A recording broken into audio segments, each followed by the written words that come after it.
시력 교정 수술은 SNU 안과, 백내장 수술도 SNU 안과. 시력 교정 수술을 고민하실 때 수술의 종류가 많아 오히려 더 헷갈리는 경우가 있습니다. 스마일, 라식, 라섹 이런 다양한 수술들 중에 어떤 수술이 제일 좋은가요? 많이들 물어보십니다. 하지만 실제로는 어떤 수술이 가장 좋다라기보다는 내 눈 상태에 따라 달라지는 경우가 더 많습니다.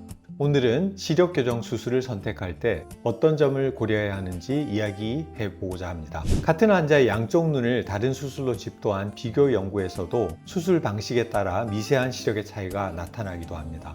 어느 한 수술이 항상 더 좋다는 결과를 나타낸다기보다는 각각의 특성과 눈 상태에 따라 수술 결과가 달라진다는 점을 보여줍니다. 이 차이가 어디에서 비롯되는지는 빛을 다루는 방식에서 찾을 수 있습니다. 우리 눈에는 근시나 난시 외에도 빛이 미세하게 퍼지거나 왜곡되는 고위 수차가 존재합니다. 이 수차를 얼마나 정밀하게 보정하느냐에 따라 수술 후 시력의 질이 달라질 수 있는데요. 고위 수차를 세밀하게 보정할수록 빛 번짐을 줄이는 데 도움이 됩니다. 이 차이는 낮보다 밤에 더욱 크게 느껴집니다.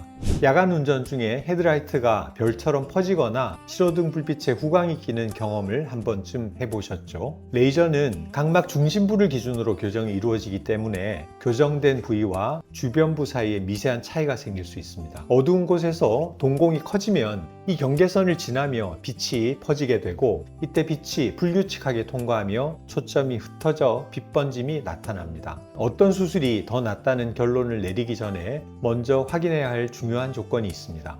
내 각막 상태에 따라 수술의 선택지가 달라질 수 있다는 점입니다. 흔히 시력만으로 수술 방법을 결정한다고 생각하시지만 실제로는 각막의 형태와 두께 역시 수술을 결정하는 데 영향을 미치는 요소 중 하나입니다. 수술 전 각막 두께와 수술 후 남게 되는 각막 두께는 눈의 구조적 안전성과 직접적으로 연결되기 때문입니다. 특히 레이저로 각막을 절삭하는 수술에서는 남은 각막이 적어도 380 마이크론 이상 유지되는 것이 중요합니다.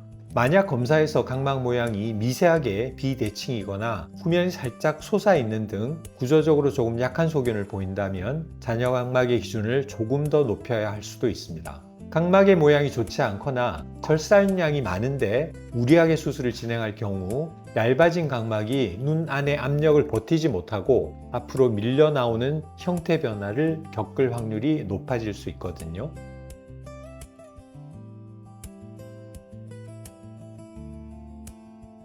구조적 안정성만큼이나 수술 방식을 선택할 때 꼭 살펴보셔야 할 것이 바로 건조증입니다. 라식은 각막의 뚜껑, 절편을 만드는 과정에서 각막 표면의 미세한 신경들이 불가피하게 영향을 받게 됩니다. 이로 인해 수술 후 건조감이 나타날 수 있습니다. 반면 스마일은 각막 표면에 약 2mm 정도의 아주 작은 틈만 내어 수술하므로 상대적으로 각막 표면의 신경구조 상당 부분이 온전히 보존이 됩니다. 그렇기 때문에 일반 라식보다 스마일 라식이 건조증 측면에서 훨씬 덜하다고 볼 수 있습니다. 관련 통계를 보아도 수술 6개월 후 인공 눈물을 떼고 생활할 정도로 회복된 분들의 비율이 스마일 쪽에서 확실히 높게 나타났죠. 라섹 역시 눈의 재생력을 유심히 살펴야 하는 수술입니다. 라섹은 각막의 가장 바깥 껍질인 상피를 깎아낸 뒤 이 상피가 다시 건강하게 덮이는 과정이 꼭 필요한데요. 회복 과정이 필요한 만큼 초기에 통증이 심할 수 있고 시력이 안정되기까지 각막 혼탁이 생기지 않도록 최소 3개월간 자외선 차단과 스테로이드 안약의 사용이 필수적입니다. 스마일 라식에 비해 시력이 안정되기까지 시간이 더 소요된다고 볼 수 있죠. 스마일 라식의 경우 각막 내부에서 분리한 조직, 각막 실지를 눈 밖으로 제거하는 과정이 필요합니다. 각막 실지를 빼내는 과정 역시 숙련된 의료진의 노하우가 중요합니다. 드물게 미세한 잔여 조직이 각막 속에 남을 경우 시력의 질에 영향을 줄 수 있기 때문에 정밀한 수술 과정이 필요합니다. 수술이 잘 이루어졌더라도 시간이 지나면서 시력에 변화가 생기는 경우도 있습니다. 고도 근시였던 경우나 각막의 구조적인 약함이 있는 경우에는 근시 퇴행 등의 각막의 형태 변화가 나타날 가능성이 높습니다. 그렇기 때문에 나에게 맞는 시력 교정 방법을 찾기 위해서는 정밀한 사전 검사가 무엇보다 중요합니다. 이처럼 시력 교정술을 여러 가지 요소들을 종합적으로 고려하여 선택해야 하는 과정입니다. 나에게 꼭 맞는 수술을 찾으려면 각막 두께, 시력, 동공 크기, 눈의 건조 상태 등 복합적인 조건을 종합해 보아야 하는데요. 이러한 조건들에 따라 적합한 수술 방법이 달라질 수 있습니다.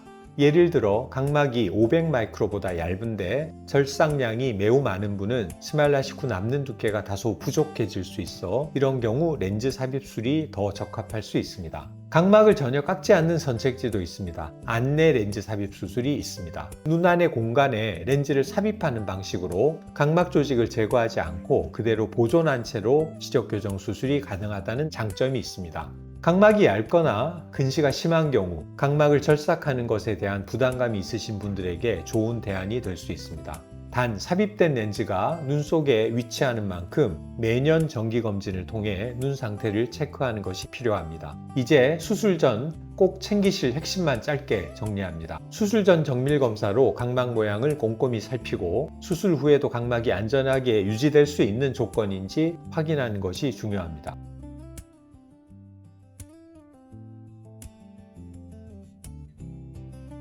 눈이 많이 건조하시다면 보다 나은 결과를 위해 수술 전 건조증 관리를 충분히 하시는 것이 필요하고요. 시력 교정 수술은 선택지가 많아졌다고 하나의 방법만이 정답이 되는 분야는 아닙니다. 기술이 앞설수록 내 눈과 잘 맞는지 진료실에서 한 번 더 세심하고 따뜻하게 따져야 하는 분야입니다. 결국 중요한 것은 어떤 수술이 더 좋은지보다는 내 눈에 어떤 수술이 가장 잘 맞느냐입니다. 지금까지 SNU 안과 대표 원장 정의장이었습니다.